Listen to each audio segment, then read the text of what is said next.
alumni Unsud. Suaranya nggak Alhamdulillahirabbil jelas, alamin. admin.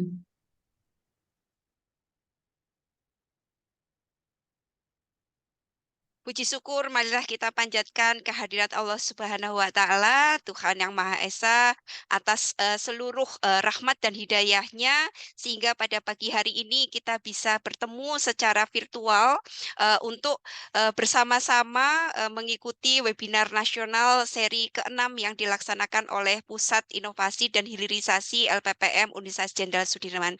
Bapak Ibu yang kami hormati, kami merupakan salah satu puskor yang ada di LPPM Universitas Jenderal Sudirman ini secara rutin menyampaikan diseminasi dalam bentuk online melalui webinar atau Techno Corner sebagai upaya untuk menyebarluaskan hasil penelitian dari para dosen dan inovator yang ada di Universitas Jenderal Sudirman. Dan pada seri 6 di tahun 2024 ini kami menghadirkan beliau Profesor Dr. Rifda Naufalin, SP MSI. Beliau adalah guru besar bidang mikrobiologi pangan, dosen di jurusan teknologi pertanian, baik untuk serata S1, S2, ataupun S3. Nah, pada kali ini beliau akan menyampaikan topik hasil penelitian dan inovasinya yang berjudul penggunaan pengawet alami kecombrang untuk menghasilkan produk pangan olahan yang aman dan awet.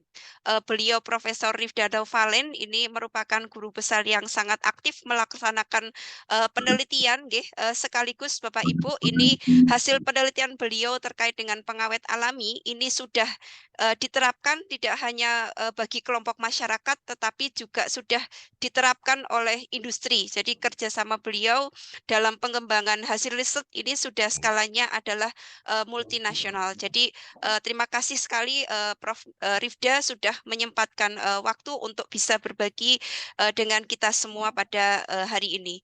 Dan webinar nasional ini adalah umum Bapak Ibu dan mahasiswa dipersilahkan untuk semua mitra dari Puskor Inovasi dan Hilirisasi LPPM untuk bisa mengikuti dan mudah-mudahan sedikit apa yang nanti kita perbincangkan bersama ini bisa bermanfaat bagi kita semua. Dan khusus barangkali kami saat ini sedang bekerja sama dengan Kementerian Keuangan, LPPM dan Fakultas Ekonomi Bisnis dalam pendampingan bagi 250 BUMDes yang ada di beberapa kabupaten yang ada di Jawa Tengah dan barangkali di webinar kali ini merupakan bagian dari kegiatan yang kami laksanakan bersama Kementerian Keuangan. Dan setelah ini barangkali nanti dalam pendampingan BUMDes bagi beberapa wilayah akan dilaksanakan untuk pendampingan praktik langsung bagaimana pembuatan pengawet alami dari kecombrang ini. Barangkali itu Bapak Ibu yang dapat kami sampaikan. Sekali lagi terima kasih atas kehadiran dan partisipasi Bapak Ibu semuanya dan harapannya kontribusi partisipasi Bapak Ibu nanti akan berlanjut di webinar kita yang berikutnya karena kami setiap tahun merilis minimal 10 webinar online yang dapat dimanfaatkan oleh Bapak Ibu semua. Dan terima kasih sekali kepada Profesor Eli Tugianti yang selalu memberikan dukungan dan support untuk seluruh kegiatan yang dilaksanakan oleh Pusat Inovasi dan Hilirisasi. Demikian yang dapat kami sampaikan. Selamat berwebinar Bapak dan Ibu. Mudah-mudahan bermanfaat bagi kita semua. Mohon maaf untuk yang tidak berkenan. Waktu saya kembalikan kepada MC. Wassalamualaikum warahmatullahi wabarakatuh. Dan mohon berkenan Prof. Eli untuk memberikan sambutan dan membuka acara pada pagi hari ini. Matur nuwun. Wassalamualaikum warahmatullahi wabarakatuh. Waalaikumsalam warahmatullahi wabarakatuh.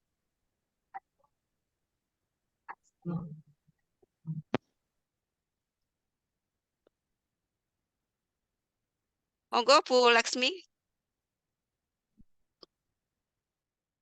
Santi Dwi Astuti, moderator. Masih ngisi kali, bujune Pak Karis. Pak Karis apa? POPT. Anu POP. Monggo Bu Laksmi, waktu saya kembalikan kepada Bu Laksmi.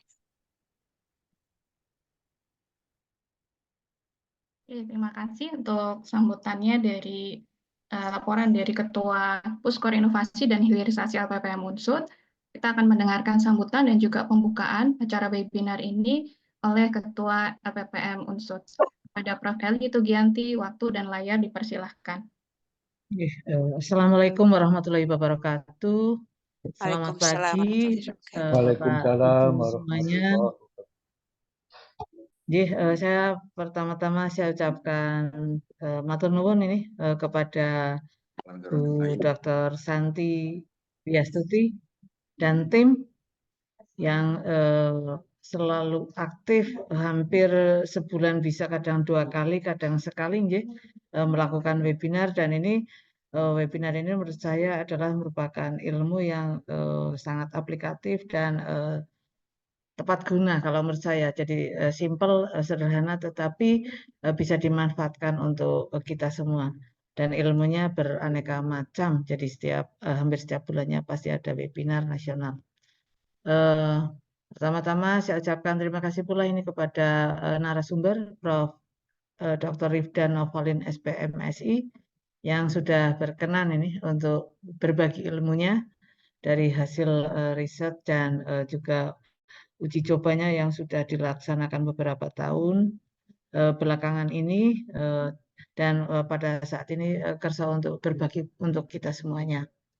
Dan juga ini saya tidak lupa juga kepada para mitra pengguna teknologi dari Pusat Inovasi dan Hilirisasi LPPM Unsut, kemudian dari BUMDes, dari para inovator Unsut yang berkenan hadir pada hari ini, menyempatkan hadir, kemudian para peneliti bidang pangan, baik yang dari bidang pertanian, perikanan, peternakan, dan juga para dosen, para mahasiswa, dan juga alumni dari ketiga fakultas, mungkin fakultas pertanian, peternakan, ataupun perikanan, yang bisa memanfaatkan, karena menurut saya ini temanya atau topiknya sangat menarik. Karena apa?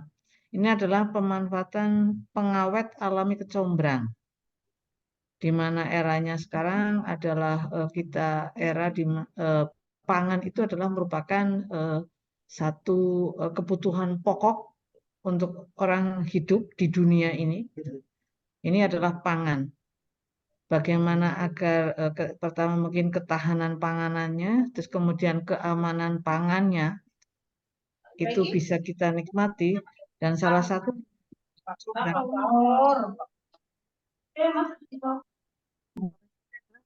mengkonsumsi pangan yang memang aman bagi diri kita, terus kemudian juga menyehatkan, karena nanti mungkin akan dipaparkan ada kandungan beberapa kandungan yang ada di kecombrangnya. Dan yang berikutnya, kecombrang itu ada di mana-mana, di lokasi di mana kita hidup, di kebun-kebun di sekitar rumah kita, yang selama ini mungkin kita tidak pernah memberikan perhatian lebih, dan mulai hari ini kemungkinan juga kita akan, oh ternyata kecombrang itu begini dan begitu. Dan saya terima kasih Prof. Rifda untuk bisa berbagi, dan mudah-mudahan apa yang dilaksanakan oleh Pusat Inovasi dan Hilirisasi LPPM Unsut ini bisa memberikan manfaat yang sebesar-besarnya bagi Bapak Ibu semua yang sudah menyempatkan untuk bisa hadir di webinar pada pagi hari ini. Saya terima kasih juga ini Bu Dr. Ervina yang untuk menyempatkan diri bisa bergabung di sini, dan juga ini Pak Dr. Baru, selamat Pak Furqon, mudah-mudahan tambah berkah dengan membersamai Pusat Inovasi dan Hilirisasi. Dan untuk bisa membuka acara webinar ke-6 Pusat Inovasi dan Hilirisasi LPPM Unsut, kita buka dengan membaca basmalah bersama-sama, Bapak dan Ibu. Monggo. Bismillahirrahmanirrahim. Saya mengatakan webinar ke-6 Pusat Inovasi dan Hilirisasi LPPM Unsut saya nyatakan dibuka dengan resmi, dan semoga ini acara akan memberikan banyak manfaat dan keberkahan bagi kita semua. Amin, amin, ya Rabbal Alamin. Akhir kata, wabillahi taufiq wal hidayah. Wassalamualaikum warahmatullahi wabarakatuh. Waalaikumsalam Waalaikumsalam warahmatullahi wabarakatuh. warahmatullahi wabarakatuh. Nuwun sewu Bu Santi, karena saya harus buka ada acara lain, mungkin saya tidak membersamai-samai dengan akhir, nggih.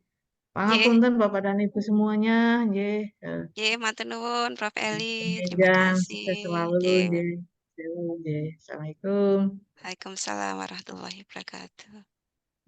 Terima kasih kami ucapkan kepada Prof. Eli Tugianti, Ketua LPPM Universitas Jenderal Sudirman yang sudah menyampaikan sambutan dan juga membuka acara ini secara resmi. Kita akan melakukan foto bersama, nggih, Bapak dan Ibu. Setelah ini, mohon untuk kameranya di on terlebih dahulu, kita semua. Ini minta tolong Pak Furkon, nggih.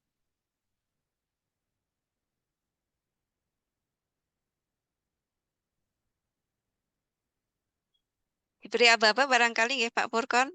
1, 2. Ini layar pertama barangkali nggih. Iya, 1, siap, Bu. Mohon maaf 2. tadi masih di mute, saya mau ngomong. Ya, untuk halaman pertama, mohon maaf kalau misalkan yang belum menyalakan kameranya, bisa menyalakan kameranya supaya bisa penuh yang terlihat di kamera. Untuk halaman 1, 1, 2, 3.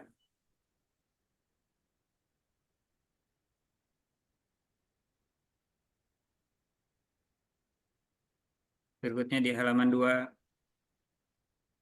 1, 2, 3.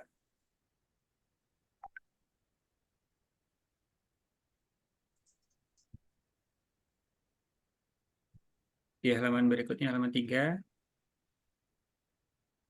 1, 2, 3. Baik, terima kasih Bu Laksmi. Saya kembalikan kepada Bu Laksmi.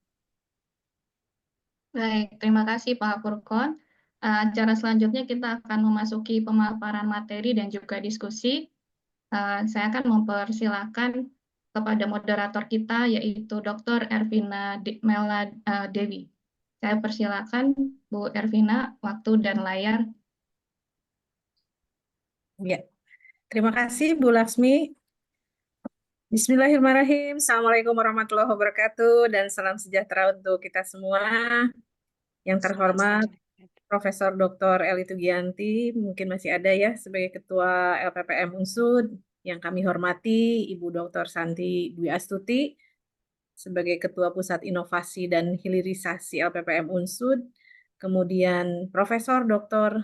Rifda Novalin sebagai narasumber hari ini, dan tentu saja Bapak Ibu dan adik-adik ya, adik-adik mahasiswa, peserta webinar nasional online seri ke-6, Pusat Inovasi dan Hilirisasi LPPM Universitas Jenderal Sudirman.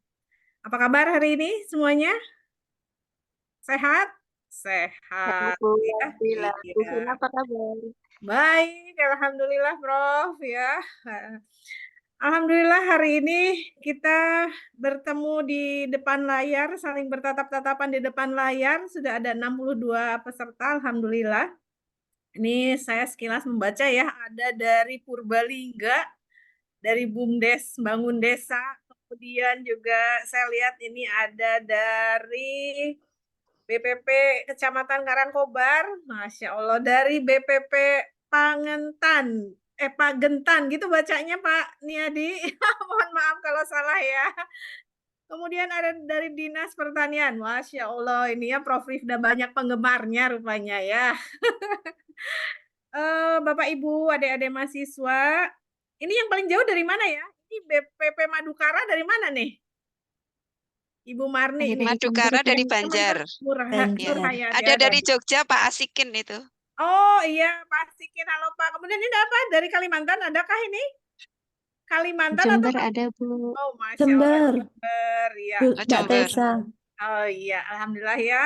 Mudah-mudahan pertemuan kita hari ini menjadi bukan hanya mendapatkan ilmu ya, tapi menjadi bekal juga nanti untuk di akhirat sebagai pemanfaatan waktu untuk mendapatkan ilmu yang bermanfaat. Tanpa berlama-lama, saya persilahkan kepada Ibu Profesor Dr. Rifda Novalin SP MSI. Sudah sangat terkenal ini ya di dunia perkecomberangan. tapi mungkin ada yang pengen apa ya namanya ya, berkenalan lebih dekat gitu ya. Mohon maaf ini saya tidak pegang apa namanya, tidak pegang CV-nya gitu ya. Saya perkenalkannya, jadi hanya beliau adalah Ketua LPPM periode lalu, nggih, Bu Prof. Ya, tadi juga sudah disebut-sebut oleh Bu Dr. Santi bahwa beliau sangat aktif dalam pengembangan ilmu dan teknologi pangan ya, bahkan juga menjadi asesor Ban PT ya, Bu Prof. Luar biasa ya. Jadi beliau juga adalah nenek yang cantik dari seorang putri yang cantik ya. Sehat cucunya, Prof? Sehat, Sehat, alhamdulillah. ya alhamdulillah. Monggo kepada Prof. Rifda dipersilahkan untuk menyampaikan materinya. Waktu dan layar saya serahkan sepenuhnya. Baik, terima kasih Bu Ervina Mela sebagai moderator. Assalamualaikum warahmatullahi wabarakatuh. Waalaikumsalam Waalaikumsalam warahmatullahi wabarakatuh. Yang kami hormati Ibu Ketua LPPM, Profesor Dr. Eli Tugianti, yang kami hormati Ibu Santi Dwi Astuti sebagai Ketua Puskor Inovasi dan Hilirisasi beserta tim ya. Timnya banyak nih yang sudah hadir di sini juga. Yang kami hormati ini Bapak Ibu dosen dari berbagai perguruan tinggi, kemudian dari dinas-dinas terkait, kemudian dari alumni. Terima kasih nih para alumni, ada Pak Asikin. Yang kami hormati pula ini adik-adik mahasiswa juga sudah hadir di sini dari BPP. Alhamdulillah tadi sudah diperkenalkan oleh Bu Ervina ya. Saya Rifda Novalin. Ini saya izin share screen dulu nggih, sebentar.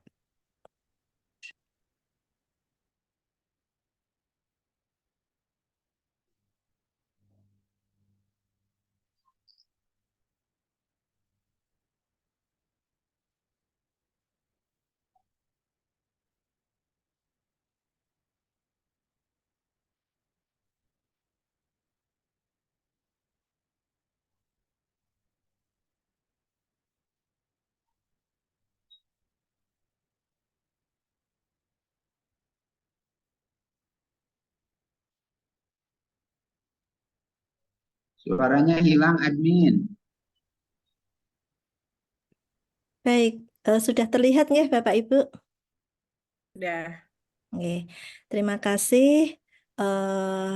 Jadi pada hari ini saya akan sharing ya kepada Bapak dan Ibu terkait pengawet alami kecombrang dan aplikasinya pada produk pangan. Nggih. Tentunya kalau di wilayah Berlingmas Cakep, nggih, itu tidak ada yang tidak mengenal kecombrang, ya. Kecombrang biasa digunakan untuk urap atau pecel yang sangat menarik ya ini. Kalau istilahnya itu si cantik ya, yang mempesona gitu. Nah ini si cantiknya dari bunga kecombrang ternyata di balik kecantikan bunga itu ada manfaat besar yang diberikan untuk kita semua yang bisa dimanfaatkan sebagai produk pangan ya. Nah ini Bapak dan Ibu semua, apabila ini belum kenal dengan kecombrang, silahkan nanti ke Purwokerto atau di Berlingmas Cakep itu selalu ada ya di sana pecel atau urap dari kecombrang dan saat ini juga sudah banyak sekali beberapa masakan olahan dengan kecombrang.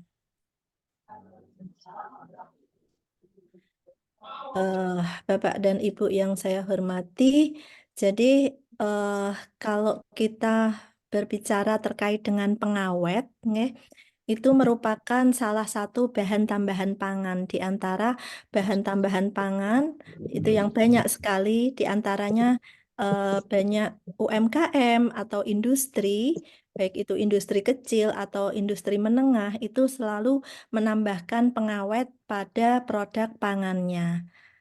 Nah, apa tujuan dari memberikan pengawet? Di antaranya dapat mencegah atau menghambat proses kerusakan produk pangan itu. Ya, jadi kalau kita mengolah makanan, biasanya makanan itu kan harapannya bisa awet, kecuali untuk konsumsi sendiri, nggih. Kalau mau dipakai untuk komersialisasi atau dijual, tentunya ingin memiliki produk yang awet, bertahan lama. Nah, ini dengan menambahkan pengawet itu dapat menghambat atau mencegah proses kerusakan makanan tersebut. Nah, dan umur simpannya itu menjadi lebih lama. Jadi lebih lama, kemudian tidak mudah rusak. Nah, itu harapan supaya makanan yang dijual itu tidak cepat rusak dan tidak rugi. Kalau baru 2 jam mau dijual rusak, nah itu akan mengalami kerugian. Atau mungkin mau membuka jejaring pemasaran yang lebih luas. Kalau produk itu tidak awet, maka nanti baru proses transportasi di tengah jalan sudah mengalami kerusakan. Oleh karena itu, eh, kita mencoba pengawet apa sih yang bisa dimanfaatkan untuk pangan dan dapat memberikan efek memiliki masa simpan produk yang lebih panjang. Nggih. Jadi memperpanjang masa simpan itu bagi pelaku industri itu sangat bermanfaat sekali, walaupun ada tambahannya itu hanya 1 hari, ya itu sangat bermanfaat sekali. Nggih. Misalkan kita mau memproduksi, kemudian produknya itu bisa ada tambahan waktu 24 jam. Nah, itu bisa dilakukan proses pengiriman, jejaring yang lebih luas, kemudian bisa menambah dan efisiensi waktu, ya, efisiensi waktu sehingga kita bisa memproduksi dalam jumlah besar dalam waktu yang lebih lama. Nah, itu manfaat dari pengawet. Oleh karena itu, saya mengambil tema di pagi hari ini itu terkait dengan bagaimana sih aktivitasnya bunga kecombrang nanti sebagai pengawet. Pengawet itu ada yang sintetis, ada yang alami. Nih, kalau yang sintetis itu banyak di peraturan Badan POM itu ada banyak sekali yang sintetis yang bisa dimanfaatkan untuk olahan pangan. Yang sintetis, Bapak dan Ibu, para pelaku usaha harus hati-hati dalam memilih pengawet sintetis itu, ya, pengawet sintetis yang food grade. Jadi grade yang bisa dimanfaatkan untuk makanan. Nah, kalau pengawet yang food grade itu sudah ada di peraturan Badan POM dan sudah dipilih, tentunya nanti juga harus diperhatikan dosisnya. Nggih, dosisnya yang diperbolehkan itu berapa supaya tidak bahaya nanti pada saat dikonsumsi oleh para pembeli atau konsumen, ya. Oleh karena itu, pengawet buatan itu harus dilihat dari jenis dan dosis yang dimanfaatkan oleh para pelaku usaha. Oke. Jadi, eh, biasanya kalau pengawet sintetis itu kita bisa membeli di toko-toko bahan kimia atau di toko bahan makanan, kemudian bisa langsung dimanfaatkan untuk mengawetkan produk itu. Namun demikian, ada beberapa permintaan dari konsumen, dari para pelaku usaha, kemudian masyarakat, itu ada beberapa yang menginginkan produk itu back to nature, ya. Jadi kembali ke alam, kepinginnya ditambahkan bahan pengawet, tapi ya yang alami.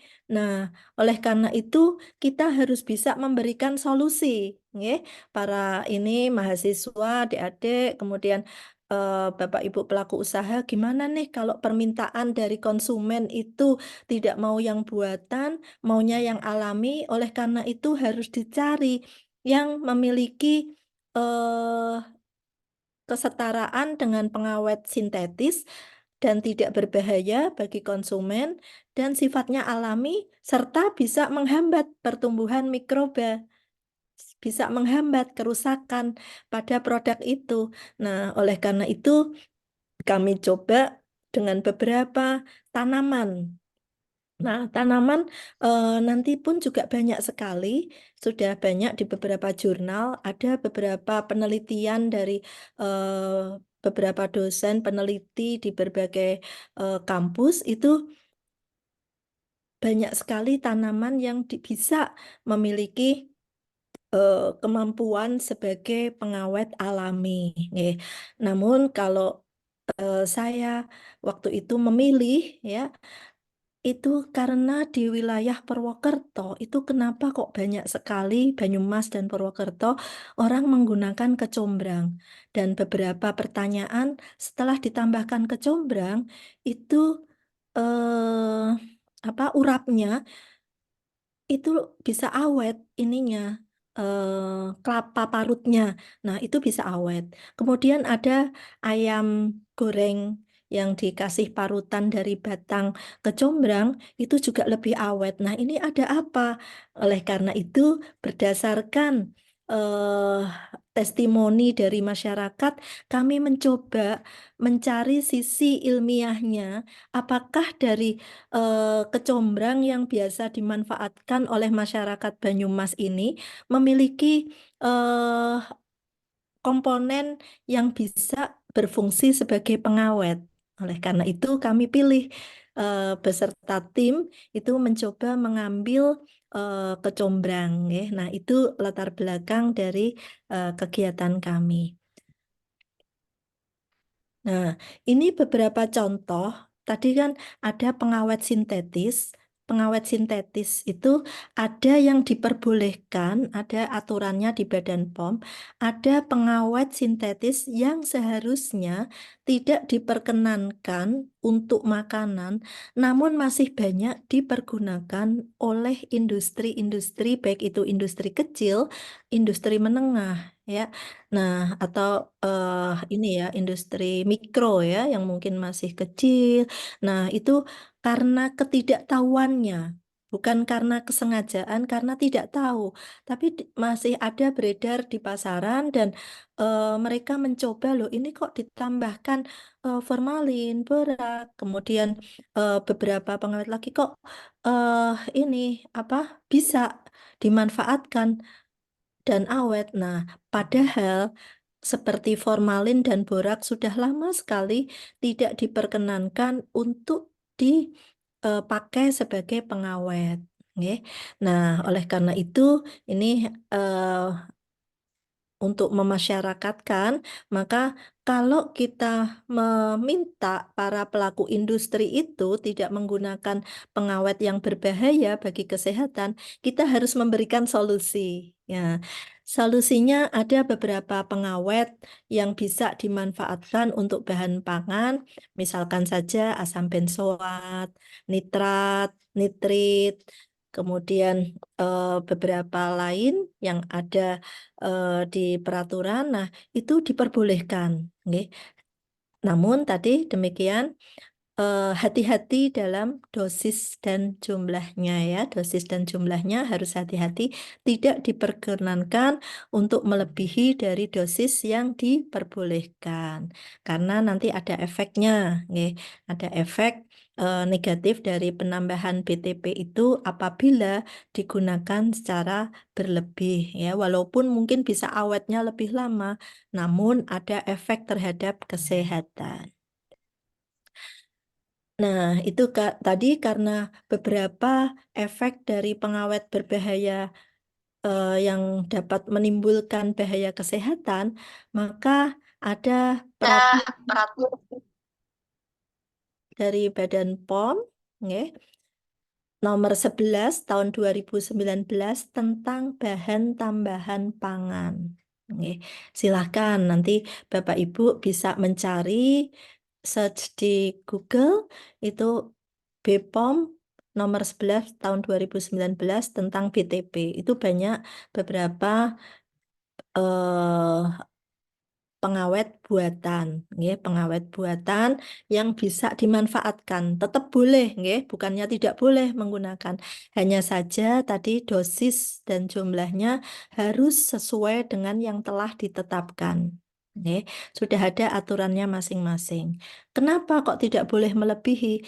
Nanti akan menimbulkan resiko kesehatan jika dikonsumsinya secara berlebihan.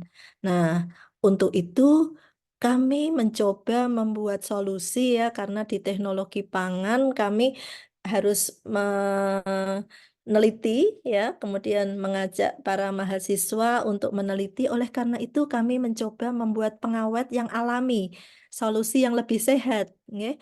Solusi yang lebih sehat yang sudah biasa dikonsumsi dan tidak menimbulkan sakit pada saat kita makan kecombrang, itu kan tidak menyebabkan terjadi keracunan. Oleh karena itu, dari secara alam sudah dimanfaatkan oleh masyarakat dan ada efek-efek positif. Oleh karena itu, kita mencoba mencari solusi yang lebih sehat dan berkelanjutan dalam industri pangan dengan memanfaatkan kecombrang. Nih. Nah, ini beberapa contoh pengawet alami dan masih banyak lagi ya. Di antaranya ini bunga kecombrang ya, si cantik tadi. Kemudian ini ada belimbing wuluh, ini juga bisa memberikan asam ya. Kemudian ada beberapa contohnya kayu manis, buah picung ya, atau keluak ya, picung yang masih muda itu keluak, lengkuas, kunyit. Nah, itu bisa dimanfaatkan sebagai pengawet alami. Nah, tinggal kita pilih kesesuaian antara produk dengan pangan, antara bahan untuk pengawet alami ini dengan pangan yang akan kita tambahkan. Apakah sesuai atau tidak? Nggih.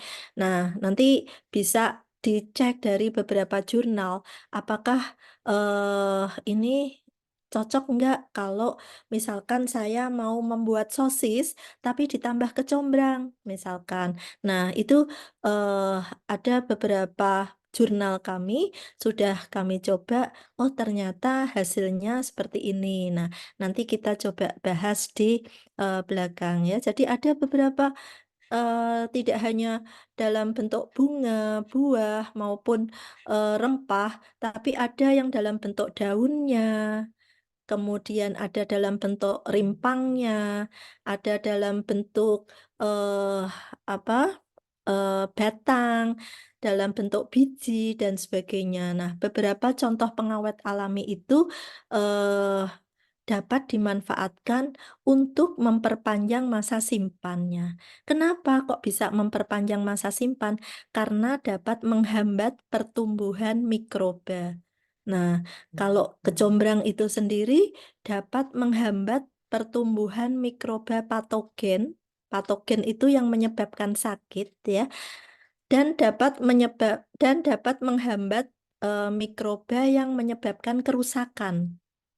Ya, jadi ada beberapa yang sudah kami teliti itu ternyata bisa menghambat mikroba yang mengkontaminasi ya, atau dia memang ini ada pada saat kita mengolah atau membuat adonan, kemudian ada mikroba yang masuk ke sana. Nah, dengan adanya penambahan kecombrang, dia bisa menghambat atau membunuh mikroba. Memang tidak pengawet-pengawet alami ini tidak unggul pengawet sintetis ya. Kalau pengawet sintetis itu biasanya dia jangka waktunya lebih panjang. Kalau ini biasanya tidak terlalu panjang, tapi kita bisa menambah masa umur simpan itu sudah bagus. Dan sekarang efek bagi kesehatannya juga karena natural ya, maka dia lebih diinginkan oleh konsumen. Nih. Jadi beberapa pengawet alami ini banyak diminati ya. Dan di kecombrang ini sekaligus bisa dimanfaatkan sebagai bumbu. Contohnya rempah-rempah juga bisa sekaligus dimanfaatkan sebagai bumbu. ya. Jadi kalau belimbing wuluh dimanfaatkan sebagai ada tambahannya asamnya juga. Jadi pada saat kita menggunakan bahan-bahan alami itu ada aroma dan rasa yang terkadang masih ada di sana dan itu harus kita buat seoptimal mungkin. Optimal itu seperti apa? Jadi nilai sensoris dari produk yang kita tambahkan itu tidak berpengaruh, ya, tidak mempengaruhi aroma, rasa, warna, namun dia sudah memiliki efek sebagai antimikroba. Nah, itu yang kita ambil. Jadi kita tidak menambahkan sebanyak-banyaknya walaupun dia secara alami, namun kita biasanya memilih itu supaya dia secara optimal sudah bisa menghambat dan tidak mempengaruhi sifat-sifat sensoris produk yang diinginkan. Nah, karena ada beberapa orang yang tidak menyukai mungkin ya dengan aroma yang terlalu menyengat ini, maka kita harus mencari yang paling optimal yang bisa diterima oleh semua orang gitu. Nggih, jadi itu terkait dengan pengawet alami ya. Apa sebelum masuk ke kecombrang alasan dan latar belakangnya seperti itu. Nah, ada beberapa BTP yang masih disalahgunakan oleh masyarakat.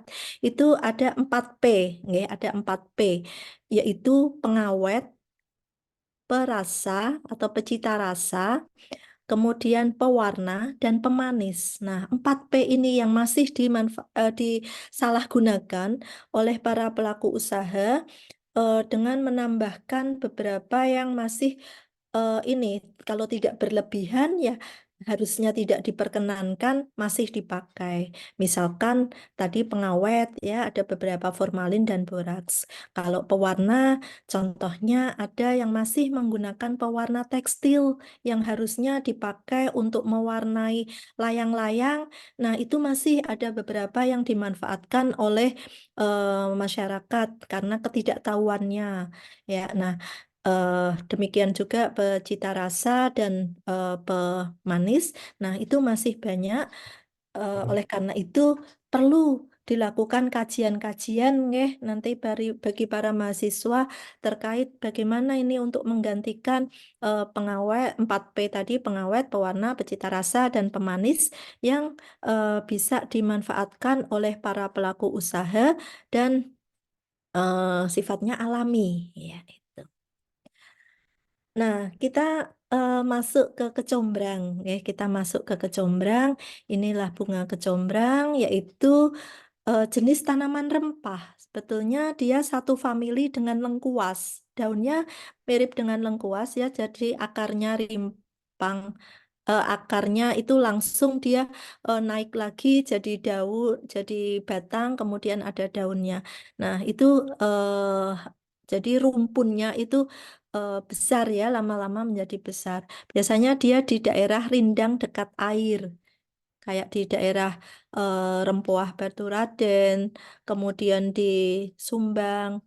Nah, itu banyak tanaman kecombrang. Tanaman kecombrang nama ilmiahnya yaitu Etlingera elatior. Nah, jenis ini tumbuh banyak di Indonesia, tidak hanya di Berlingmas Cakep, ternyata ada di wilayah Sumatera. Di sana biasa dipakai untuk olahan ikan. Jadi kalau di sana Bapak Ibu yang punya usaha terkait ikan itu bisa memanfaatkan kecombrang. Di sana kecombrangnya langsung ini kayak di blender langsung ditambahkan ke olahan ikan, gulai ikan. Nah, itu supaya tidak amis ikannya. Selain untuk memperpanjang umur simpan olahan yang dipakai, tidak hanya gulai, di sana ada sambal kecombrang itu juga terkenal di wilayah Sumatera. Beberapa ikan pepes, olahan ikan seperti pepes, nah itu juga memanfaatkan kecombrang. Di Jawa kita sudah tahu yang banyak di wilayah Purwokerto, Banjarnegara mungkin masih ya menggunakan, kemudian di mana Purbalingga, kemudian di Cilacap, di Kebumen. Nah, itu masih banyak orang menggunakan. Nah, di Sumatera juga ada beberapa teman dosen kami, itu dia di lahannya itu ada kecombrangnya, tapi dia nggak tahu manfaatnya. Setelah saya kasih tahu, dia coba. Ya, ada beberapa yang tidak tahu, nggih. Dicoba ternyata, oh iya benar, olahannya menjadi lebih awet gitu. Nah, di Sulawesi juga ada.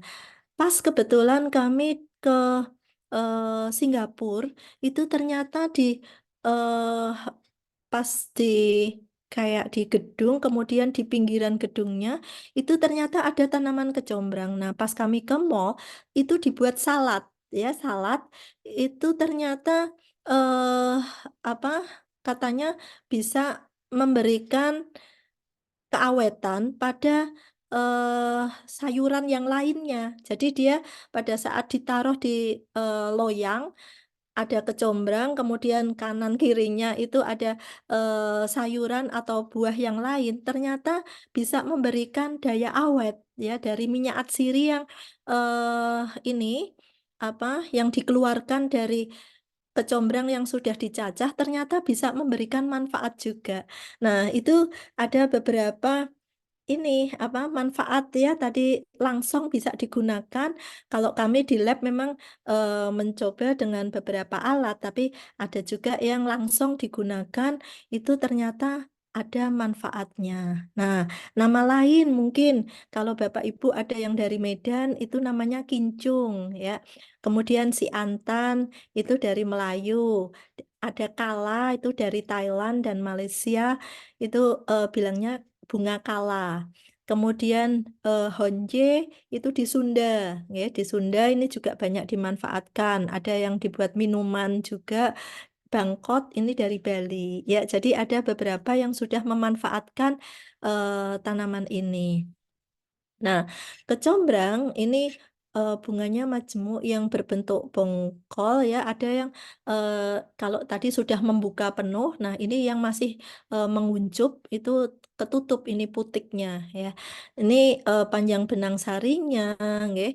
Barangkali ada yang belum tahu, maka ini kami coba ulas dan kandungan kimianya ada alkaloid, flavonoid, polifenol, steroid, saponin, dan minyak atsiri. Nah, ini minyak atsirinya sangat bagus sekali, bisa dimanfaatkan untuk itu tadi mengawetkan. Nggih. Jadi ada flavonoid, polifenol, saponin, alkaloid ini bisa bermanfaat sebagai antimikroba ya dan antioksidan. Antimikroba tentunya bisa sebagai antibakteri nggih.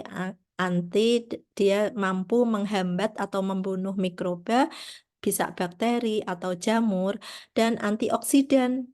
Nah, biasanya suatu tanaman yang memiliki kandungan kimia atau komponen bioaktif ini itu bisa dimanfaatkan sebagai antioksidan juga. Nah, jadi bagus nggih apabila kita mengkonsumsi makanan yang telah ditambahkan dengan kecombrang, selain mengawetkan juga itu dapat berfungsi terhadap kesehatan, berfungsi eh, karena dia bisa berfungsi sebagai pangan fungsional. Nah, ini beberapa kandungan minyak esensial yang bersifat bioaktif di daun, kemudian di bunga, di batang, dan di rimpang itu ada kandungan minyak atsiri atau sering disebut dengan minyak esensial karena dia mampu menguap ya. Oleh karena itu biasa dikenal dengan istilah minyak atsiri. Nah, karena kecombrang itu tadi memiliki eh, komponen aktif ini, maka bisa berfungsi sebagai antimikroba dan antioksidan. Dan kami mencoba dipakai sebagai pengawet alami pada makanan. Ini tanaman kecombrang biasanya dia dari bawah itu langsung bunga. Jadi daunnya itu ada batang lain, itu daun. Kemudian kalau ini batang langsung dia kuncup bunga gini dulu, kemudian mekar setengah dan mekar optimal sampai mekar sekali. Nah, ada yang warnanya pink, ada yang warnanya merah. Jadi ada varietasnya mungkin berbeda sehingga tapi dia tetap Ettlingera Oh, elatior ya. Nah, ini ada yang masih kuncup. Nah, kemudian ini mekar dan ini mekar optimal. Ini beberapa fitokimia kecombrang. Kami sudah mencoba melakukan analisis dari bunganya. Ini bubuk bunganya seperti ini. Ini batang bagian dalam, jadi luarnya dihilangkan dulu, kemudian dibuat bubuk. Ini daunnya juga warnanya masih hijau. Kemudian ini dari rimpangnya eh, aktivitasnya juga bagus. Jadi biasanya pada tanaman apabila dia ada salah satu bagian itu memiliki komponen bioaktif, itu hampir semua bagian itu ada. Namun ada beberapa bagian yang sedikit jumlahnya, ya. Jadi di bunga, batang, daun, rimpang ada. Nah, kalau bunga itu mungkin munculnya itu agak jarang, kami bisa memanfaatkan batang dan daun. Ternyata ada efek-efek sebagai pengawet itu juga bagus. Ya, jadi dari batang dan daun ini juga sudah kami coba manfaatkan. Bisa dipakai untuk produk-produk olahan pangan. Nah, kalau rimpang, ini juga sebetulnya ada komponen bioaktif, hanya saja kalau rimpangnya diambil, nanti dia akan ini ya, berkurang komunitas populasi dari kecombrangnya. Oleh karena itu, kami tidak sarankan supaya dia masih tetap tumbuh. Kalau daun kan bisa kita pangkas, batang dipangkas supaya keluar bunganya lebih banyak. Nah, itu kalau daun sama batang bisa dimanfaatkan, nanti sering juga keluar bunga. Nah, itu bisa memanfaatkan semua bagian dari tanaman kecombrang. Nah, ini bagian-bagian komponen bioaktifnya. Ini beberapa yang sudah kami coba produksi.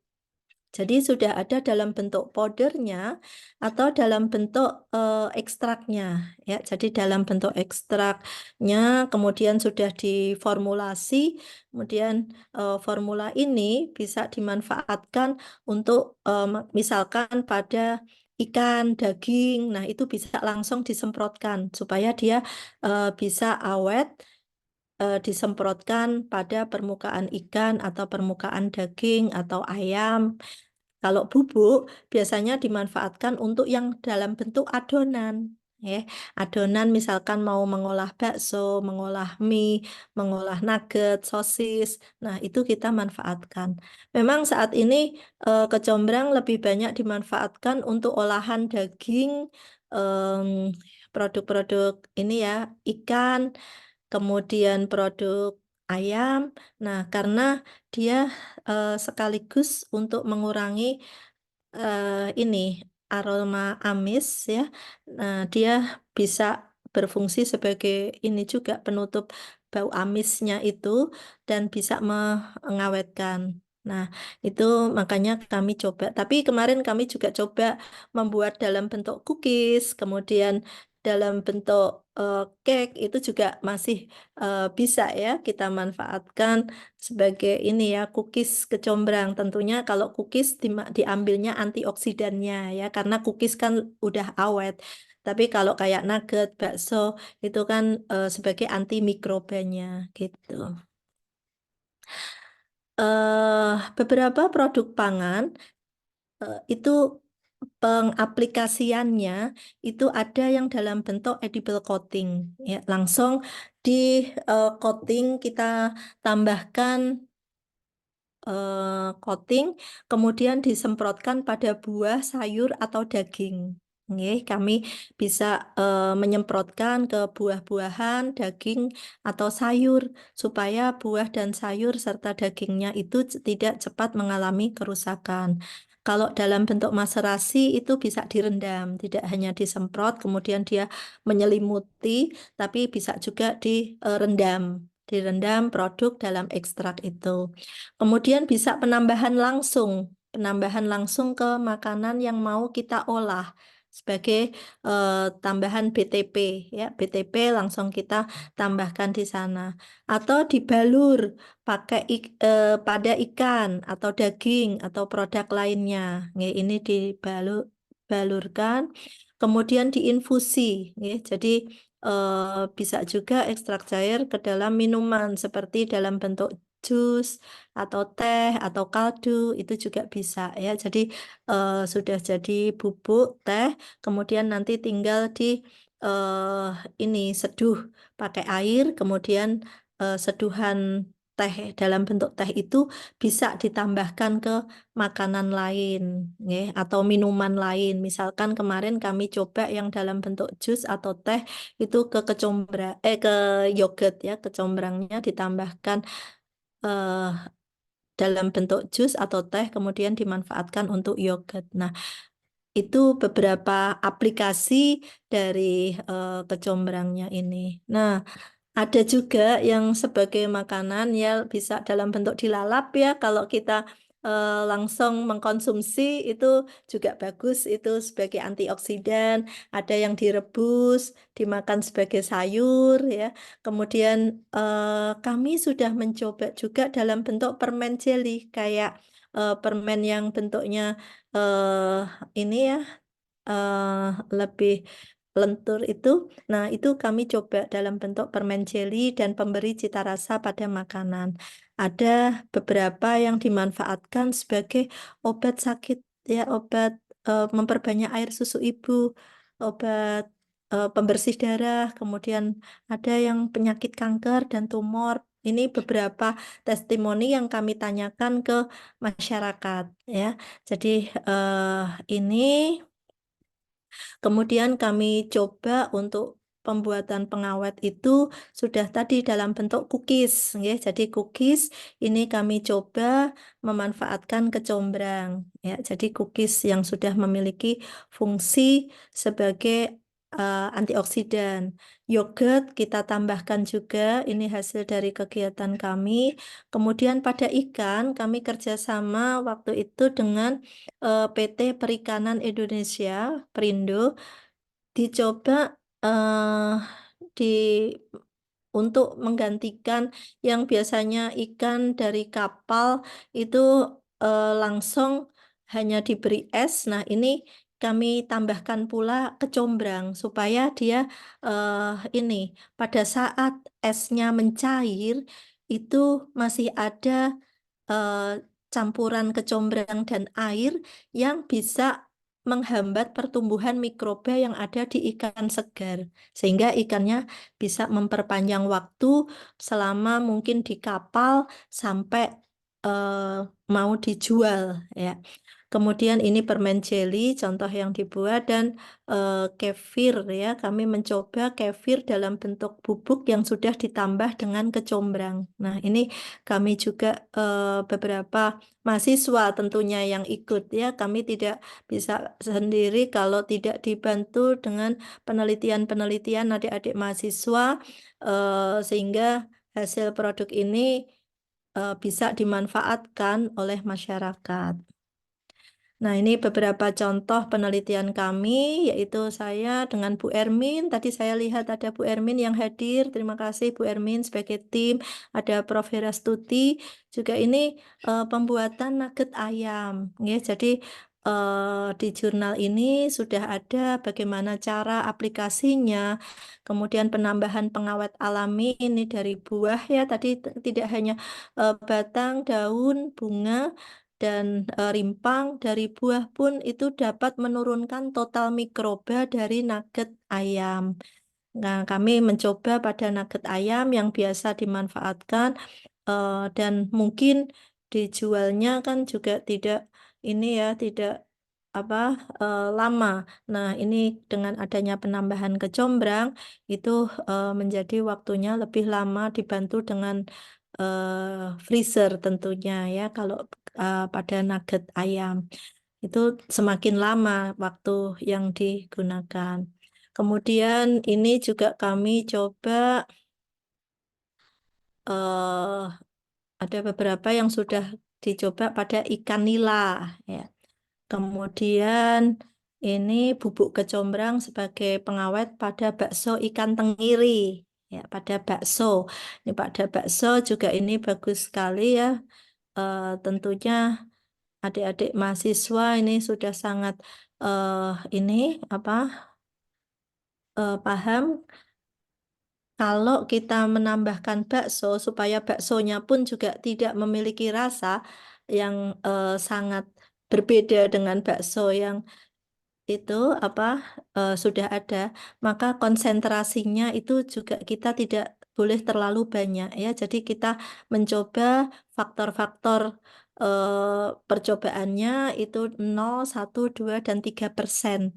Namun nanti bisa ini kita tidak bakso kami waktu itu tidak disimpan dalam bentuk freezer, kami coba pada temperatur ruang dan pada temperatur ini suhu refri ya. Pada suhu refri ternyata dia mampu memperpanjang umur simpannya.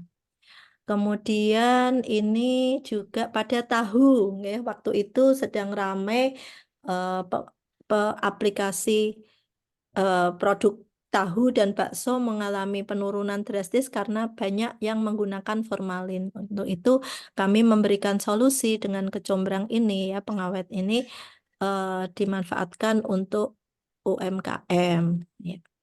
Demikian mungkin nanti bisa kita lanjutkan dengan diskusi Bu Vina dan Bapak Ibu semuanya. Terima kasih atas perhatiannya. Mudah-mudahan bermanfaat apa yang sudah kami sampaikan. Terima kasih. Saya akhiri. Wassalamualaikum warahmatullahi wabarakatuh. Waalaikumsalam warahmatullahi wabarakatuh. Terima kasih sekali Prof. Rifda, paparan yang sangat menarik ya. Ternyata kecombrang itu sekarang sudah go ke industri ya berkat Prof. Rifda ya. Jadi kalau di Bandung itu Bu, ada si honje ini jadi bumbu rujak malah ya. Bumbu rujak yang ada bumbu rujaknya yang sangat terkenal tuh pakai honje katanya. Nah, untuk para peserta ada hadiah loh dari Ibu Bos P3T untuk yang mengajukan pertanyaan, untuk yang aktif bertanya, untuk yang on kamera ya, dari awal sampai akhir on cam. Ayo pada on cam, nanti dikasih hadiah sama Bu Santi. Ya. Oke. Prof. Rifda, nah nih Pak Niadi langsung on cam ya Pak. Nanti dikasih buku tabungan sama Bu Santi ya, bukan hanya buku-buku ya, dan Mbak Wening juga. Terima kasih. Kita akan buka sesi tanya jawab ya untuk materinya Prof. Rifda. Silakan memencet raise hand, reactionnya raise hand untuk nanti saya panggil namanya, lalu nanti dipersilakan untuk menyampaikan pertanyaannya. Yo.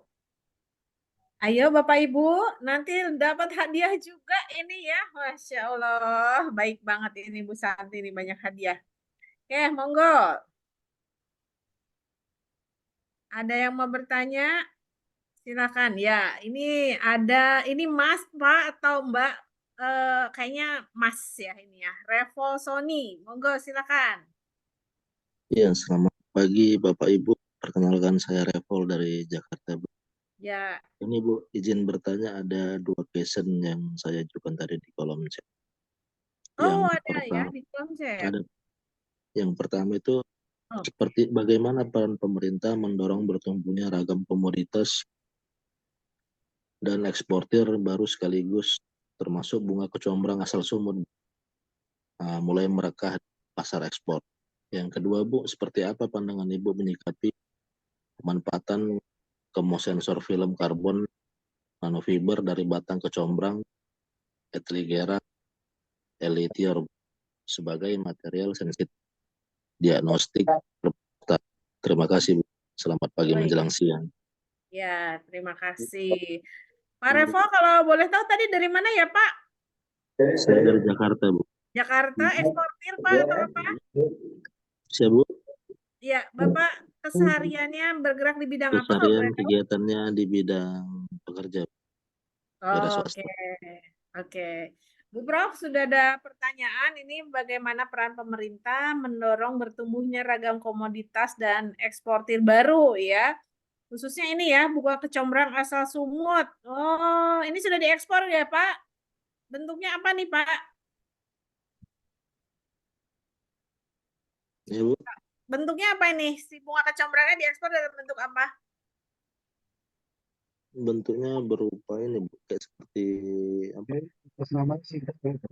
Masih bunga Dari bunganya yang segar Medan, gitu? Bu. Bunga yang mekar. Oh, bunganya. Jadi Iya. belum diolah apa-apa, nggih.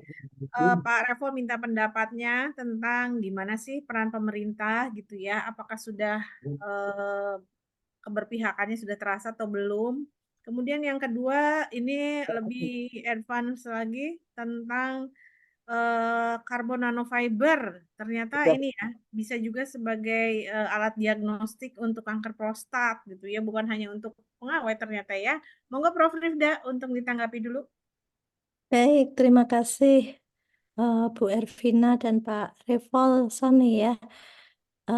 Terima kasih banyak ini atas pertanyaannya yang bagus dan untuk terkait dengan bertumbuhnya ragam komoditas untuk diekspor ke luar negeri, tentunya ini nanti harus ada kerjasama tidak hanya dari para petani dan para pelaku usaha serta dari akademisi, tapi dari lembaga, ya. Jadi stakeholder terkait kan juga ada dari ini ya dinas-dinas, dinas pertanian, dinas perindustrian. Ini membantu bagaimana sayang sekali kalau bunga kecombrang sudah dikirim ke sana, manfaatnya juga sudah besar banget ya, banyak banget. Nah, itu nanti di sana diolah jadi komponen bioaktif. Nah, setelah jadi komponen bioaktif dijual lagi ke Indonesia, yang tadinya dalam bentuk segar dijual dalam bentuk yang lebih mahal 10 kali lipat. Nah, itu biasanya seperti itu ya. Jadi beberapa diekspor ke sana dalam bentuk segar, itu harus segera kita sikapi ya. Gimana kalau kita harusnya sudah mampu mencoba mengolah bunga itu minimal dalam bentuk antara ya, supaya harganya nanti bisa lebih tinggi, kemudian bisa diolah dalam bentuk yang lainnya ya. Antara kan bisa dalam bentuk kering, kemudian ini. Nah, itu harganya lebih tinggi dan tidak nanti pada saat dijual lagi pun juga sayang gitu. Apalagi kalau kita sudah bisa mencoba mengolah sendiri, kita manfaatkan untuk warga Indonesia sendiri, syukur-syukur yang sudah dalam bentuk hasil produk jadi kita kirim ke luar negeri. Nah, tentunya seperti itu yang kita inginkan ya. Jadi tidak dalam bentuk segar yang sekarang mulai marak ya Pak ya, Pak Iya, Sony Bu. ya tadi itu yang Biasanya gini, Bu, sederhana aja, Bu, agar nggih. terjaga kantongan es batu itu, Bu, di setiap kemasan itu mengatur Heeh. suhu kontainernya kolesterol di kisaran 1 hingga 4 derajat Celcius. Biasanya ini kecombrang ini, Bu, Mm-mm. setahu saya kan sekitar 4 tahun yang lalu ya. Saya kan Mm-mm. berasal dari Medan, cuman Hmm. merantau di Jakarta. Nggih. Tahu saya itu ini baru sekitar tahun 2019-2020 kalau nggak salah. Hmm. Baru pertama kali dikirim ke Malaysia, Jiran. Pada saat COVID itu ya Pak. Iya, kemungkinan sebelum dan sesudah, Bu. Hmm. Dikirim dalam bentuk segar dalam kontainer Segar. dengan penambahan es ya Pak. Iya, biasanya Bu, mereka itu mengantisipasi kerusakan berupa kisut dan layu Hmm. akibat karakter bunga itu. Saya kan tahu ini kan info kan dari adik sepupu saya, Bu, yang kerja di Belawan. Hmm. Ya, makasih, Bu. Nggih. Terima kasih banyak ini Pak Reval atas informasi yang sangat berharga ya Bu Vina bagi kita semua. Ini ternyata sudah dikirim dalam kontainer yang sudah diawetkannya pakai es, kemudian dikirim ke beberapa negara Nah, itu sayang karena nanti di sana bisa diolah dalam bentuk yang lebih bermanfaat ya. Nah, kalau sudah jadi produk jadi dikirim lagi ke Indonesia padahal bahan bakunya dari Indonesia sendiri. Nah, itu yang kerugian yang harusnya bisa kita ini kita ambil alih gitu. Terima kasih banyak ini Pak Biasanya gini, Bu. Revol. Biasanya kan gini. Mm-mm. Takutnya kita ini kan udah ekspor ke Malaysia. Iya. Bukan kita sujon, Bu, ya kan kalau Malaysia ini kan banyak mengcopy paste Ah, makanan terus khas-khas betul. dari Sumatera, contohnya Nanti langsung Padang. dipatenkan ya Pak. Makanya harus dipatenkan, Bu. Itulah Mm-mm. rekomendasi saya kepada pemerintah bagaimana langkah-langkahnya agar bisa mengoptimalkan UMKM di berbagai sektor dari Aceh sampai Papua, tidak hanya di Sumatera Utara aja. Terima kasih, Bu. Baik, ini terima kasih ya Bu Vina, sangat ini bagus sekali kalau diadakan seminar seperti ini, ada berbagai macam info ya. Kalau kita di kampus kan taunya hanya melakukan penelitian, aplikasi ke olahan pangan. Nah, ternyata ada beberapa yang sudah dikirim dan nanti dimanfaatkan langsung dipatenkan di sana, bunganya kan sayang ya. Terima kasih banyak ini Pak. Mudah-mudahan ini ada dari pemangku kebijakan juga yang Iya, Bu. Makasih. nggih, nggih, yang bisa membantu untuk plasma nutfah ya ini apa indigenous asli Indonesia ini mudah-mudahan juga bisa nanti kita bersiap-siap untuk mematenkan ya kecombrang dalam bentuk tanamannya tentunya ya tanaman kecombrangnya itu nanti dipatenkan di PVT ya di PVT-kan supaya nanti tidak di PVT-kan oleh negara lain gitu. Ya itu begitu Bu Vina ini sangat bermanfaat ya bagi kita semua tentunya. Yang kedua, Prof, ternyata ini Pak Sony juga memberikan informasi tentang pemanfaatan kemosensor film karbon nanofiber dari batang kecombrang sebagai material sensitif diagnosis kanker prostat katanya. Gimana nih? Wah. Kalau Iya, jadi sudah ini ya, ada beberapa teman-teman dari kesehatan dan dari ini teknik itu memang mencoba membuat dalam bentuk nano. Kami juga sudah dalam bentuk mikro kapsul dan bentuk nano kapsul.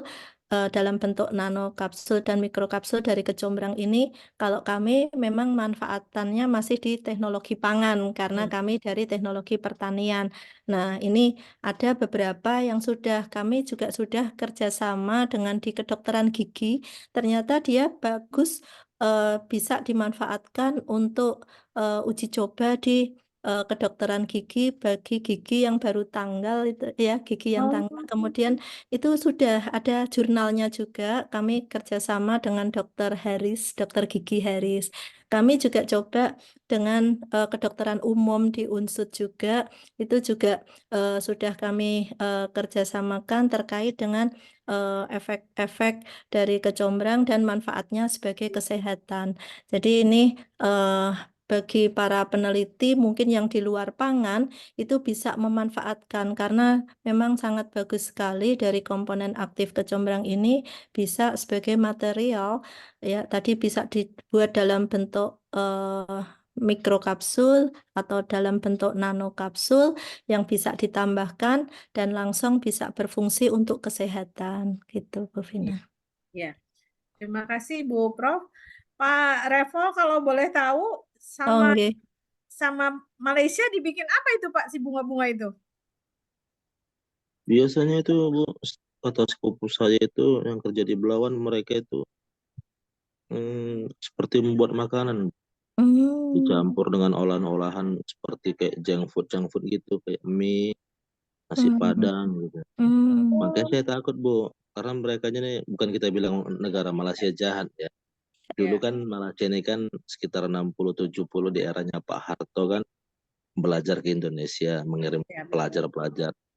Nah, semakin mereka ngambil di sini ilmu, sampai di sana mereka ini banyak mengambil copy paste, Bu, mulai dari apa ya, tari-tarian, Betul. makanan dan berbagai jenis yang lainnya. Takut saya ini kecombrang lagi dicaplok gitu sama mereka. Makanya pemerintah kita ini tegas yang di KBRI ini supaya bagaimana lah langkah yang tepat. Gitu. Iya. Karena kita kan selalu mengalah kepada Malaysia, mulai dari sepak bola segala macam. Gitu. Kalau mau soal perang kan bukan Aceh sampai Papua kan banyak, cuman kan kita kan otot lawan otot kan nggak mungkin zaman sekarang. Iya. Kita maunya damai-damai itu indah aja. Makasih Betul, Bu Pak Arifin dan Ibu Arifida. Ya, terima Selamat kasih pagi. sekali Pak Revo ya, menyenangkan sekali nih ya. Jadi alhamdulillah Bu Santi mengadakan webinar nasional, jadi banyak ini peserta yang dari berbagai latar belakang ya. Oke. Kemudian selanjutnya silakan kepada Pak Nurfianto ya. Ini juga ada di chatnya, tapi monggo silakan langsung ditanyakan kepada Prof. Rifda. Ya, terima kasih Bu atas kesempatannya. Mohon maaf belum bisa menyalakan kamera karena sinyalnya lagi lambat. Saya Nurfianto dari Malang. Selamat siang, izin bertanya. Pertama ke Prof. Rida untuk pertama tadi sudah disebutkan berbagai kegunaan kecombrang tadi untuk pengawet. Nah, yang saya tanyakan bagaimana teknologi panen dan pasca panennya bunga kecombrang itu, kalau misalnya kalau dalam bentuk segar yang seperti yang Pak Sony tadi bilang kan berarti teknologinya bagaimana untuk memperpanjang daya simpannya. Terus kemudian kalau untuk olahan tadi pasca panennya itu seperti apa? Kalau misalnya dibuatkan bubuk itu kan berarti ada kayak standar Simplicia atau gimana gitu. Nah, yang kedua ini pengawetnya itu apakah bisa dalam bentuk minyak atsiri atau bubuk? Kalau misalnya untuk ke produk olahan segar, kalau untuk misalnya pelilinan buah itu bagaimana prospeknya? Terus kemudian tadi bagaimana komparasinya dengan dari pengawet kecombrang ini dengan pengawet kimia buatan itu seperti apa? Demikian tuh pertanyaan dari saya. Terima kasih. Ya, sangat komprehensif ya pertanyaannya. Monggo Prof. Rifda untuk dijawab. Ini pertanyaannya bagus-bagus nih Bu Vina ya. Sangat ini banyak manfaat bagi Bapak kami dan Bapak Ibu semuanya. Dari Pak Nurfianto dari Malang ya. Nah, terima kasih Pak pertanyaannya. Jadi tadi yang saya ingat bagaimana sih penanganan pasca panen ya untuk produk kecombrang ini. Jadi kecombrang yang sudah kami panen dari petani ya, biasanya di store ke kami langsung lakukan proses pengeringan. Kalau di kami seperti itu. Itu untuk mempertahankan umur simpannya. Karena kalau dalam bentuk bunga nanti cepat mengalami kerusakan kalau ditumpuk ya. Itu juga kalau di kulkas pun juga kan nanti penuh. Tapi kalau dalam bentuk kering itu dia masih memiliki komponen aktif dan dia bertahan lama. Namun demikian, standar yang kami lakukan itu kami menggunakan peralatan pengering. Peralatannya bukan oven ya, tapi pengering. Pengering itu suhunya maksimal 60. Jadi kami tidak menggunakan suhu lebih dari 60 supaya mempertahankan komponen aktif yang ada di kecombrang itu. Nah, suhu 60, kemudian ini tidak boleh terlalu tinggi ya, dari suhu itu. Nah, pada saat kita proses sebelum dikeringkan, itu dikecilkan ukurannya. Kami biasanya tahapannya ya, yang pertama yaitu kami sortasi, kemudian setelah dicuci, kemudian disortasi, kemudian di size reduction ya, dipotong-potong. Itu supaya nanti mempercepat proses pengeringan. Karena kalau proses pengeringannya terlalu lama, juga nanti dikhawatirkan komponen bioaktifnya terlalu lama juga. Nah, setelah dikeringkan, nanti lanjut dengan proses pembubukan. Nah, setelah itu kita simpan dalam bentuk bubuk itu bisa tahan lama. Jadi kita menyimpan dalam bentuk bubuk yang rapat, tidak jangan sampai dibiarkan terbuka, nggih. Itu dalam bentuk bubuk itu masih bisa bertahan lama. Kemudian kalau mau kita ambil minyak atsirinya, ada beberapa yang kami memang mencoba dalam bentuk minyak atsiri, kemudian dalam bentuk ekstrak, dalam bentuk bubuk itu sendiri, atau dalam bentuk mikrokapsul.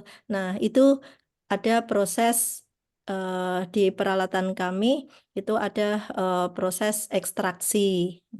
Kemudian ada proses yang disebut dengan proses ini apa destilasi, penyulingan minyak atsirinya. Tapi dalam bentuk bubuk semuanya. Karena kalau dalam masih ada kadar airnya, nah nanti berbeda-beda kandungannya. Tapi kalau dalam bentuk bubuk dengan kadar air yang seragam, nah itu komponen bioaktifnya pun juga seragam. Kalau dalam bentuk kadar air kan nanti berbeda-beda. Ada yang kadar airnya sekian, kadar airnya sekian, sehingga sulit nanti pada saat di penambahan airnya ada misalkan yang kadar airnya lebih dari 30, ada yang kadar airnya 40. Nah, nanti penambahan air itu juga akan berpengaruh terhadap komponen bioaktif. Makanya kami semuanya dalam basis kering, ya, dalam bentuk basis kering.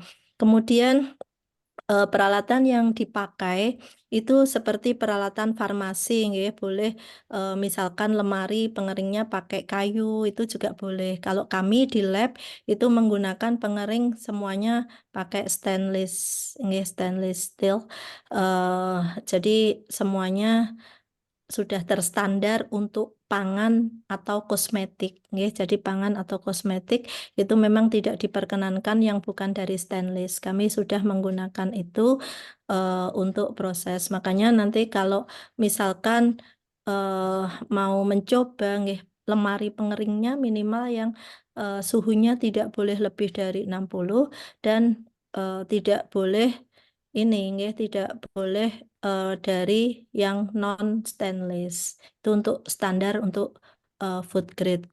Kita mirip dengan produk-produk farmasi, ya, untuk simplisianya. Kalau batang juga sama, kami sudah ada alat untuk pencacahnya, ya. Untuk batang itu kan agak keras, jadi ada pencacahnya, itu bisa nanti cepat kering juga kalau batang, apalagi daun lebih cepat sekali proses pengeringannya itu. Jadi pemanfaatannya berbeda-beda. Kemudian komparasi, ya, tadi dari yang pengawet alami dengan pengawet sintetis.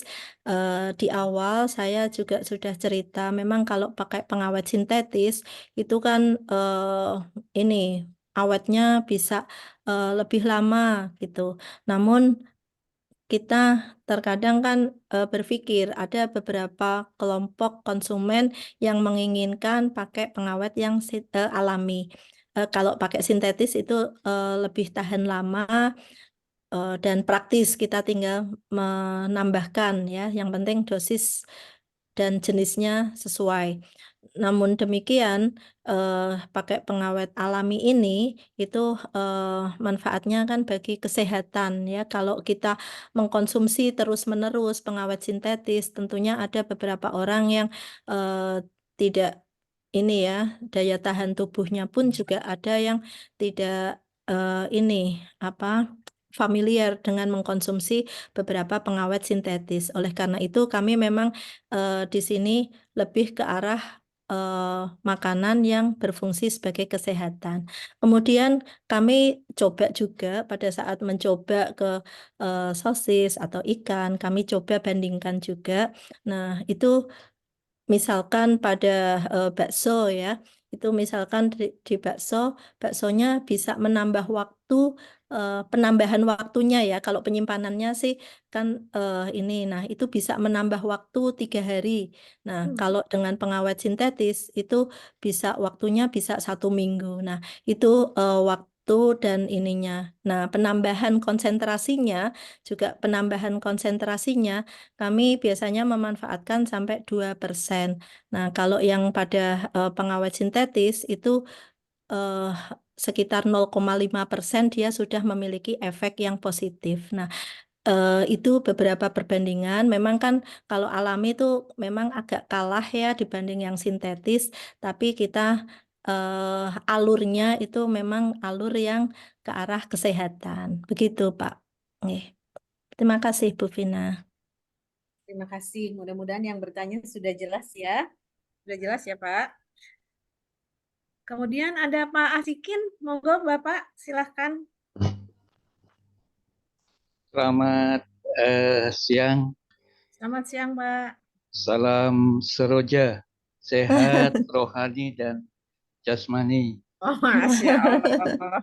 Mantap. Perkenankan kami Asikin Khalifah dari Otoritas Kompetensi Keamanan Pangan OKKPD DIY yang tentunya memiliki keterkaitan dengan tema menarik yang disampaikan, sekaligus apresiasi kepada Ibu Profesor Rifda, yang kami hormati juga Ibu Ervina Maladewi selaku moderator, Bu Santi tadi, dan tadi juga disebutkan, saya belum melihat,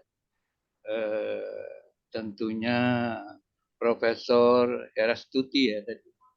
Ini dosen kami di tahun 1977 ini, Bu Dewi. Selain apresiasi,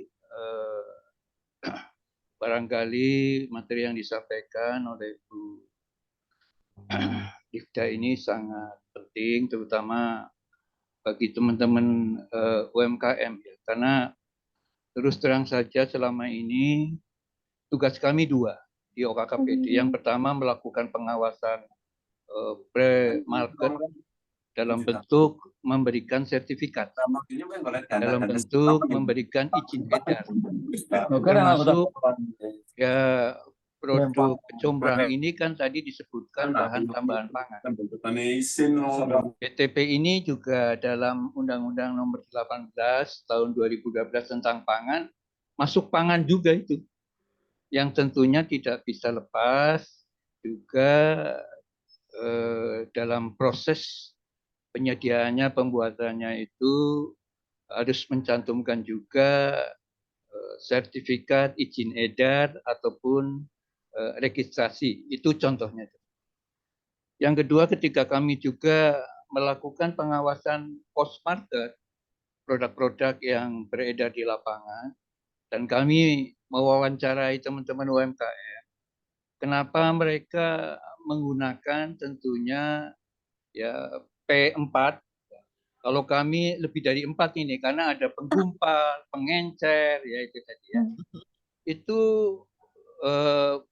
alasannya sederhana, Bu Rifda, Bu Prof. Rida itu. Yang pertama, ya bahan tambahan pangan ini, ya apapun bentuknya itu, terutama pewarna ya, kemudian pemanis dan sebagainya itu mudah ditemukan di pasaran. Kemudian yang kedua, harganya saya tidak mengatakan murah, tetapi terjangkau.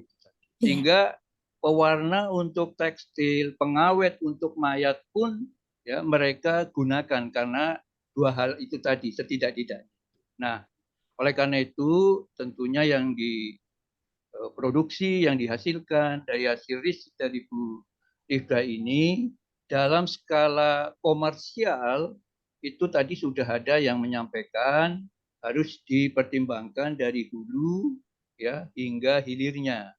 Penyediaan bahan baku ya, tidak semua ya tentunya daerah-daerah itu menjadi sentra kecombrang.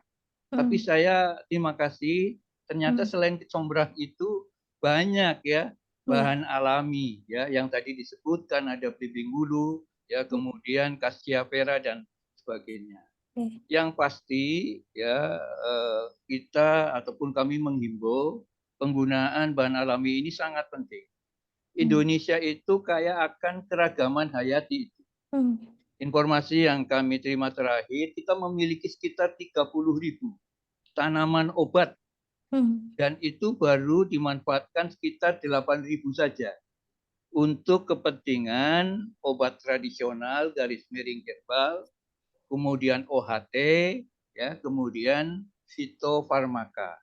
Jadi masih perlu untuk terus dieksplor, untuk terus dieksploitasi untuk kepentingan tadi yang berkaitan dengan keamanan pangan. Saya kira ini bukan pertanyaan, tetapi sekedar sharing, Bu Rifda. Sekali lagi terima kasih. Kami dari Dinas Pertanian dan Ketahanan Pangan DIY menyampaikan apresiasi. Mudah-mudahan terus dalam risetnya itu akan menghasilkan bahan-bahan alami yang diperlukan ya untuk ya teman-teman UMKM. Karena kami paham dampaknya memang tidak seketika, tidak mematikan untuk pangan yang berbahaya itu tadi. Tetapi ya beberapa bersifat karsinogen itu, beberapa bersifat merusak organ vital ya tubuh manusia itu tadi. Saya kira itu sharing kami saja Bu Rifda, untuk tidak harus ditanggapi, monggo. Dan sekali lagi kami terima kasih kepada LPPM Prof. Eli tadi ya. Kemudian Mbak Santi yang tidak bosan-bosannya ya terus mencoba untuk mengekspos beberapa temuan-temuan, kajian-kajian para peneliti yang ada di Universitas Jenderal Sudirman. Terima kasih Ibu Ervina. Assalamualaikum warahmatullahi wabarakatuh. Waalaikumsalam warahmatullahi wabarakatuh. Terima kasih sekali Pak Sikin. Mungkin ini bisa jadi narsum untuk webinar selanjutnya ya Pak. Siap. Ya, terima kasih Pak. Bu Prof, banyak sekali pertanyaan. Mudah-mudahan cukup waktunya ya. Boleh saya bacakan ya. Dalam keseharian, kecombrang yang digunakan dalam makanan biasanya mempunyai aroma yang khas. Apakah setelah dibuat bubuk atau ekstrak, aroma tersebut berkurang atau dapat dihilangkan? Enggak. Oke, baik. Terima kasih Bu Vina. Ini nanti jawabnya pendek-pendek ya. Jadi aroma setelah dilakukan proses pengolahan itu masih ada ya. Jadi aroma kecombrang itu masih khas dan ada beberapa makanan itu memang kami menambahkan dan ternyata konsumen pun juga suka. Nah, namun demikian untuk menghindari ini, kalau aromanya terlalu menyengat kan tidak suka ya, ada beberapa yang tidak suka, makanya kami menambahkannya pada konsentrasi yang rendah ya. Jadi konsentrasi yang sudah bisa menghambat pertumbuhan mikroba. Jadi tidak terlalu banyak juga, itu juga efisien. Makanya kami menggunakan dengan teknologi optimasi ya. Jadi optimasi dia mana sih yang paling optimal, yang sudah dapat menghambat namun nilai sensorisnya itu juga tidak berubah, karena kalau terlalu banyak berubah itu juga nanti ada konsumen yang tidak menyukai gitu. Ya, terima kasih. Selanjutnya ada yang tanya, ada efek sampingnya nggak Bu selain kelebihannya? Oh, nggih, baik. Sampai saat ini kami sudah teliti ya efek toksik ya dan racun yang ada di kecombrang menggunakan metode laboratorium LD50 ya. Ternyata dia tidak menyebabkan toksik ya, jadi tidak toksik, dan pada saat dikonsumsi oleh masyarakat juga tidak ada efek negatifnya itu ya. Jadi pada saat kami uji coba itu harus menggunakan toksisitas memang. Nah, kemudian nyambung juga nih, apakah kecombrang bisa digunakan untuk detox? Aduh, ini kita teliti nih Teteh Vina ya. Teh Vina ini yang biar jadi Ini saya glowing bacakan ini. di chat itu. Biar jadi glowing nanti kita detoxnya pakai ini ya, pakai kecombrang gitu ya. Iya. Nah, gimana nih? Bisa untuk detox nggak katanya?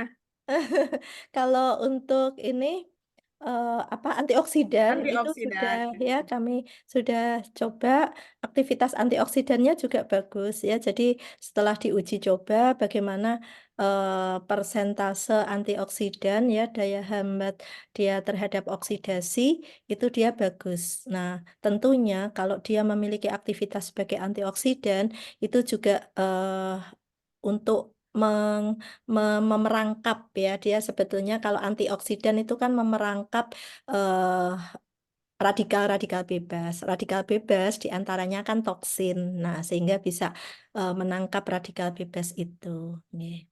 Ya, jadi kemungkinan sangat bisa ya untuk detox. Kemudian ada lagi pertanyaan, untuk produk-produk kopi bubuk atau kopi instan, keripik pisang, atau produk chips dan saus, apakah sudah ada yang menggunakan pengawet kecombrang katanya? Oke, kalau pada produk kopi kami belum ya, jadi kami belum menggunakan untuk keripik pisang gitu.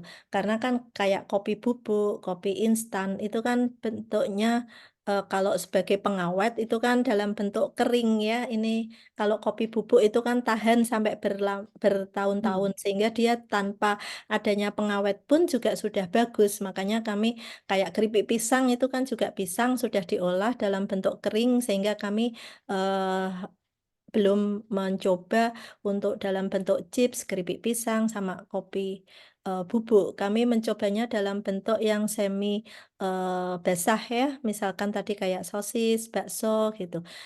Eh, Kalau dalam bentuk kering kami coba cookies karena kalau dalam bentuk ini cookies itu kemarin untuk uji coba ke ibu hamil ya. Jadi ibu Oh ya, hamil bisa nggak? Jadi kan lebih mudah dia mengkonsumsi cemilannya pakai itu untuk antioksidan gitu. kalau untuk saus sudah ada belum, Oh Bu Prof? iya, untuk saus itu kami juga belum ya, belum mencoba menggunakan kecombrang. Ini Oke. nanti bisa dilakukan untuk kerjasama ya dengan UNU Purwokerto nanti. Ya. Iya. Kemudian ada yang tanya lagi nih, apakah produk pengawet alami tadi dari kecombrang itu sudah dijual di pasaran? Mau Nah, diborong nih rupanya. dari Dispertan Purbalingga nggih. Ya. Nah, nanti bisa ini nggih. Kami biasanya memang masih belum menjual secara ini. Kami aplikasi dengan industri atau UMKM, kemudian nanti mereka mencoba dengan membeli produk itu, tapi kita belum menjual secara bebas. Nah, dalam waktu dekat nanti kita berkonsultasi ya dengan Pak Asikin tadi bagaimana cara edarnya dan sebagainya. Nah, nanti supaya bisa menjadi produk yang siap dijual di pasaran gitu. Nggih. Nah, ini fungsinya ini ya kegiatan ini bisa Webinar saling ya, secara terkait ya. promosi Oh, ya. dari Dinas Pertanian nanti mau menyiapkan bahan bakunya, kemudian dari dinas lain nanti ini cara edarnya gini. Nah, nanti kami dari kampus yang bisa menyiapkan teknologinya gitu. Ya. Nggih. Kemudian ini masih sejenis ya dengan yang tadi pada pembuatan cookies, aromanya itu masih tertinggal nggak kalau pakai pengawet dari kecombrang? Enggak, ya Oh, jadi enggak ya? aromanya itu sudah tidak terasa di cookies bukan karena ini ya apa ditutup-tutupi gitu aromanya tidak, tapi kami coba menambahkannya itu dalam konsentrasi yang enggak begitu tinggi ya tidak ini dicoba supaya aromanya masih diterima tapi sudah memiliki aktivitas gitu. Jadi kami uji cobanya seperti itu supaya tidak tajam.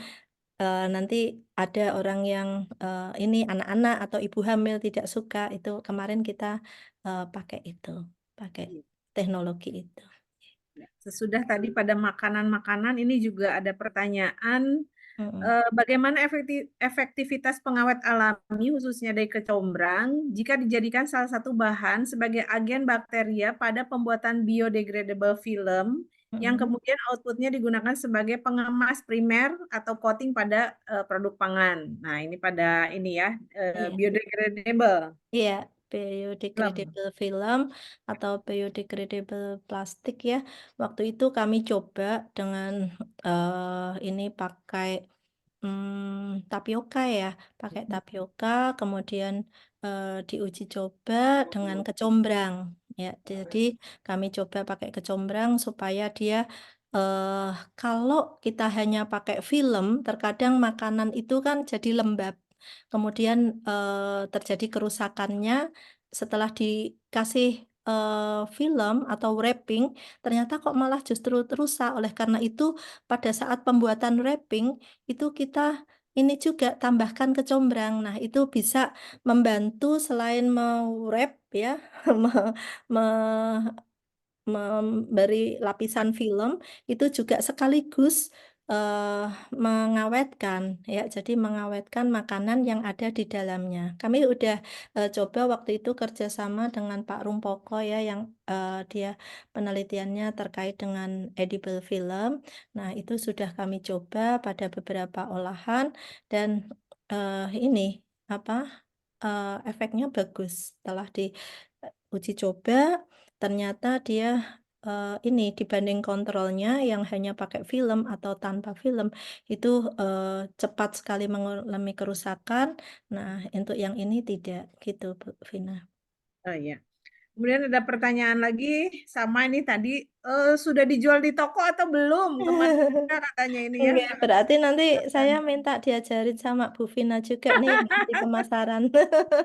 Ahli pemasaran nanti kita ini ya sinergi untuk mencoba bagaimana caranya menjual produk yang cepat dan jadi uang nih kalau Teh Vina mah ahlinya. Aduh, terima kasih.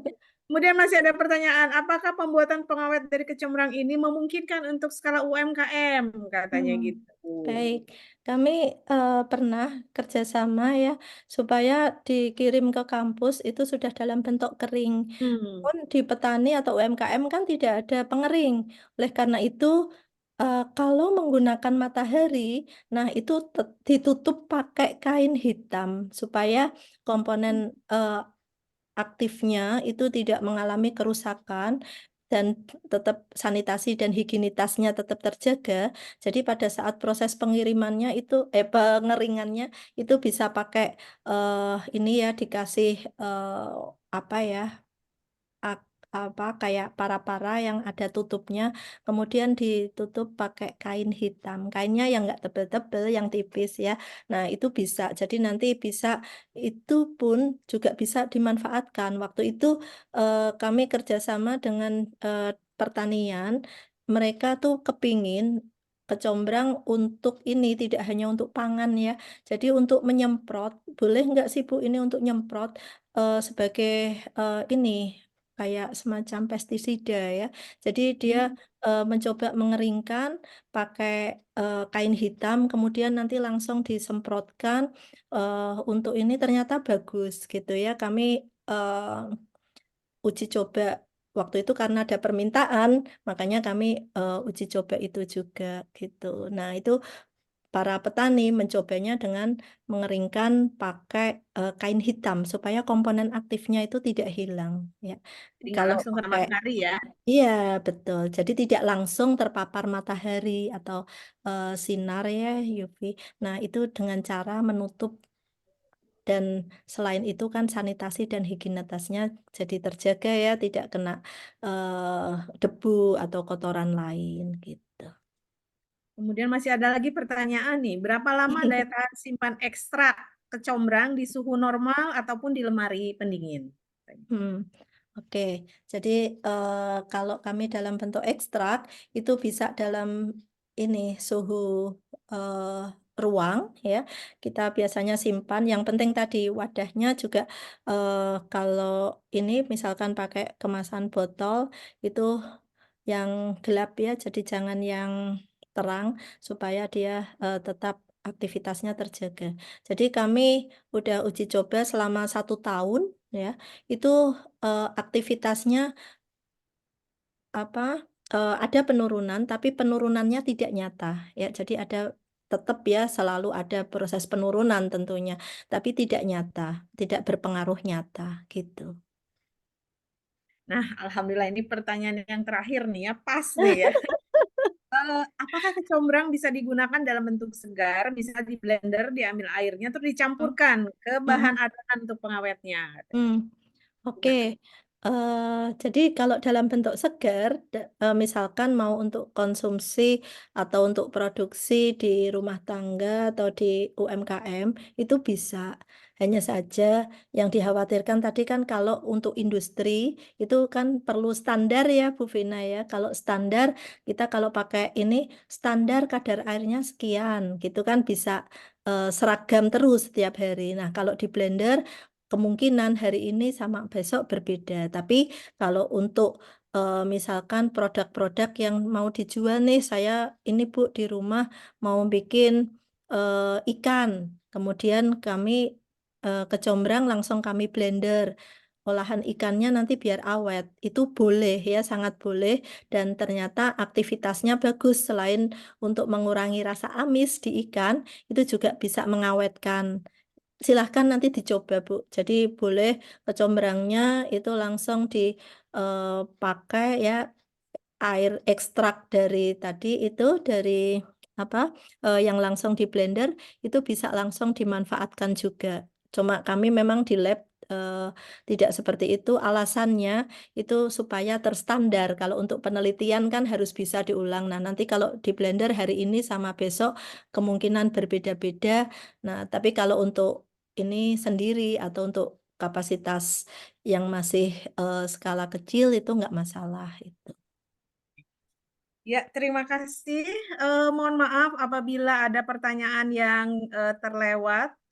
Saya mohon maaf, mungkin bisa berkonsultasi nanti dengan Prof. Rifda ya, karena beliau ini sangat terbuka ya, nggak pernah pelit ilmu gitu ya. Mau minta diajarin, monggo gitu ya. Ditunggu di kampus gitu ya, Prof ya. Siap. Tadi sudah saya share juga nomor Ya, HP Bu nomor Tina. teleponnya. Ya, terima kasih.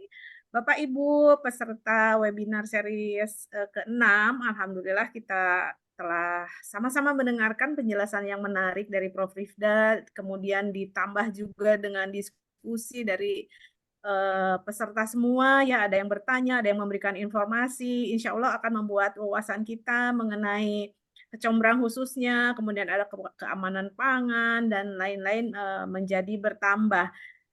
Saya sebagai moderator mohon maaf apabila dalam membersamai Bapak Ibu semua dalam webinar ini ada hal-hal yang kurang berkenan.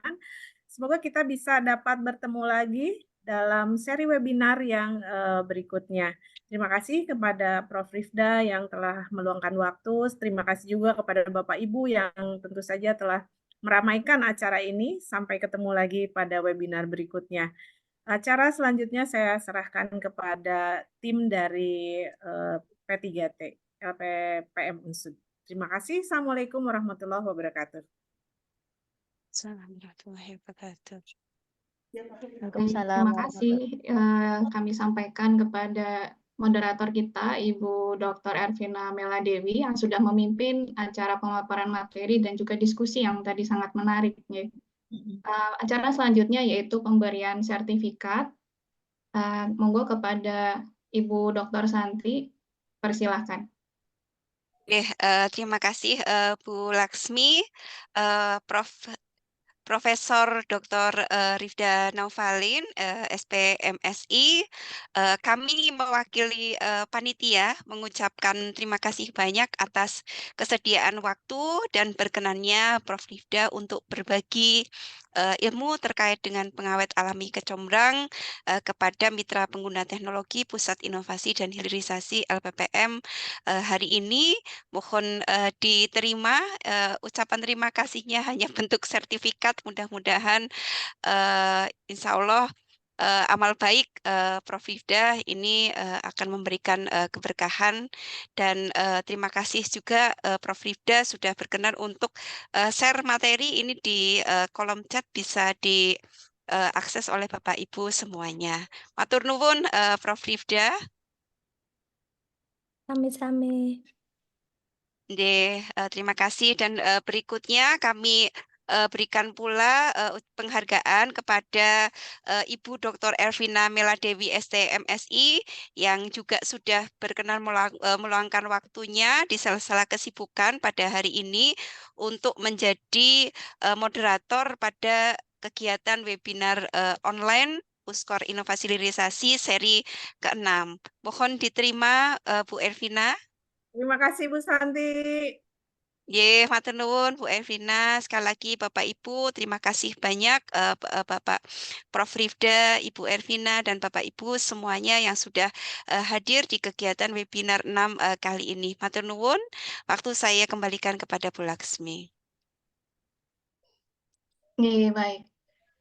Bapak Ibu peserta webinar yang berbahagia, kita telah sampai pada penghujung acara, di mana hari ini merupakan sangat menarik ya temanya tentang pengawet alami dari kecombrang dan juga aplikasinya. kami sampaikan sekali lagi terima kasih kepada narasumber Ibu Prof. Rifda Novalin, Ibu Moderator, Ibu Dr. Ervina, dan juga Bapak Ibu peserta webinar hari ini dari berbagai tempat. Ya. Kami berharap apa yang tadi sudah disampaikan itu boleh menjadi berguna ya, bagi Bapak dan Ibu untuk ke depannya. Terima kasih, kami juga menyampaikan permohonan maaf mewakili panitia jika selama penyelenggaraan acara ada hal-hal yang mungkin kurang berkenan. Kita sampai pada semoga kita bisa bertemu kembali pada seri webinar yang selanjutnya. Yang terdekat ini tanggal 28 Agustus ya, Bu Santi ya, Rabu depan. Nanti akan Rabu besok. Nanti akan diinfokan terlebih dahulu. Temanya juga menarik ya Bapak Ibu tentang teknologi pembuatan pelet ikan. Demikian kami dari Puskor Inovasi dan Hilirisasi mohon izin untuk menutup acara pada siang hari ini. Wassalamualaikum warahmatullahi wabarakatuh. Waalaikumsalam Warahmatullahi Terima kasih, wabarakatuh. mohon izin Matur Ibu nuwun Vivi. Prof. Rifda, Bu Ervina, Pak Terima kasih ya. Asikin, Bapak Ibu Sami-sami Bu semuanya, Santi. matur nuwun.